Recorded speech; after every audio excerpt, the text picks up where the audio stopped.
Salut, c'est Matt et bienvenue dans cette nouvelle vidéo, ce nouvel épisode de la série des déclics. Vous savez, les petits déclics qui peuvent amener des grands changements dans votre vie. Et en tout cas, c'est ce que j'espère pour vous. Et là, on est dans cette semaine sur la lecture de la Bible et ça a été un gros déclic pour moi d'arriver à lire la Bible par moi-même, de la lire en grande quantité, c'est-à-dire au minimum une fois par an. Et aujourd'hui, je voudrais partager avec vous 5 idées pour lire sa Bible sans s'ennuyer.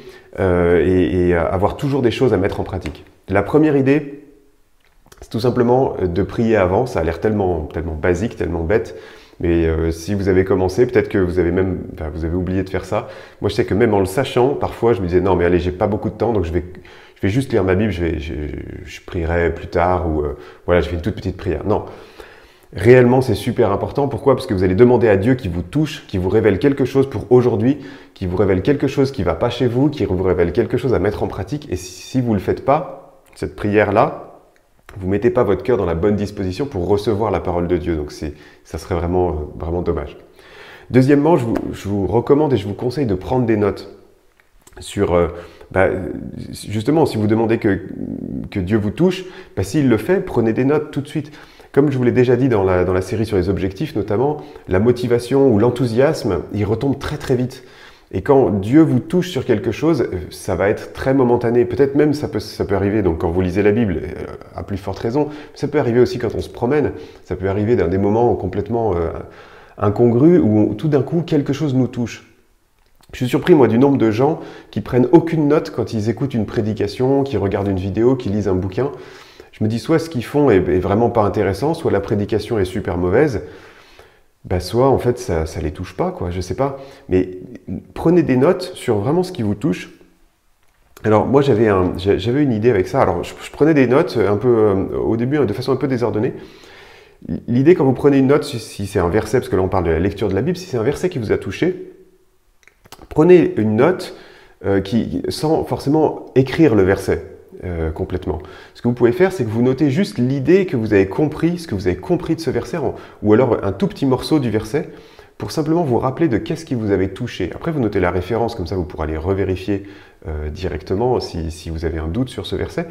Mais notez surtout avec vos propres mots, parce que là, ça devient vraiment, ça s'inscrit dans votre âme. C'est comme si, voilà, c'est le souvenir de ce que Dieu vous a révélé à ce moment-là. Et c'est ce truc-là que je trouve super important. Troisièmement, c'est quand vous allez découvrir ces trésors, moi j'avais appelé ça les trésors bibliques, tout ce que Dieu me révèle en lisant sa parole. Et ce que vous pouvez faire, c'est de les noter dans un cahier et de les trier par thème. Alors un cahier, peut-être pas, aujourd'hui vous avez peut-être plutôt envie de faire ça de façon numérique, donc vous pouvez utiliser vos notes sur votre téléphone ou n'importe quoi. Moi je l'ai utilisé, je peux vous montrer, j'ai commencé avec un cahier tout bête.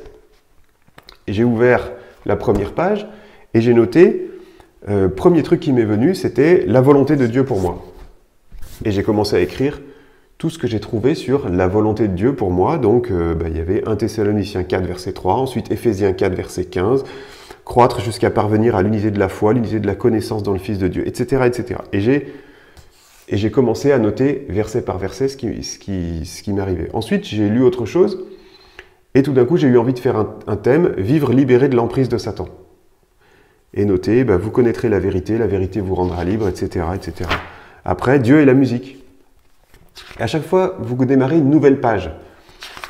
J'ai quoi? La foi et le doute, la loi, le péché, ma relation avec Dieu, les conseils généraux, ça c'est quand je suis tombé dans les proverbes. J'ai noté tous les conseils qui me parlaient, les promesses de Dieu.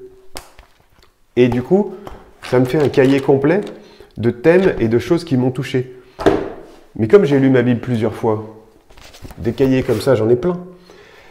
C'est rempli de trésors que j'ai compris, de choses que j'ai découvertes et que j'ai appréciées. Et ça nourrit, je l'espère pour vous, ça nourrit votre relation avec Dieu, ça nourrit votre compréhension de la Bible de façon énorme.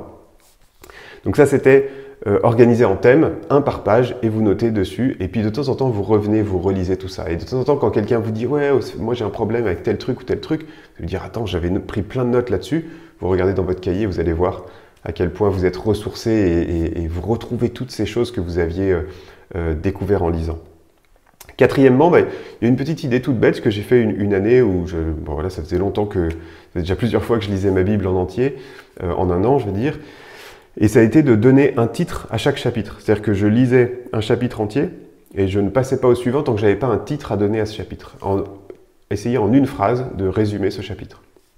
Ça peut vous donner Du coup, quand vous lisez le chapitre, vous êtes en train de chercher vraiment quel est le thème de ce chapitre, qu'est-ce qu'il veut dire, quel serait le meilleur titre possible à ce chapitre.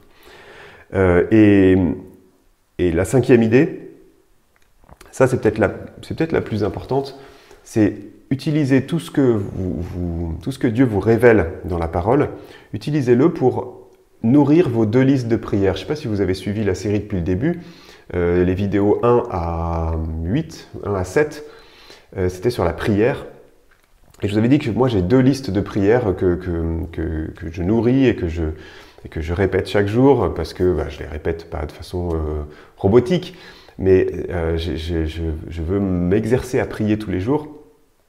Et ces 2 listes, c'est une personnelle, sur mes progrès personnels, et une pour prier pour mes prochains. Et tout ce que vous trouvez dans la Bible qui vous touche, et à tel point que vous avez envie de les mettre en pratique, inscrivez-les dans votre liste de prières, nourrissez cette liste de prières, que ce soit prier pour vos frères, pour tel et tel sujet que vous venez de voir dans la Bible et pour lequel vous êtes exercé par Dieu, ou pour vous-même, si Dieu vous a touché et vous montre que quelque chose doit absolument changer dans votre vie, une idole qui persiste ou quelque chose, rajoutez-le encore une fois dans votre liste de prières.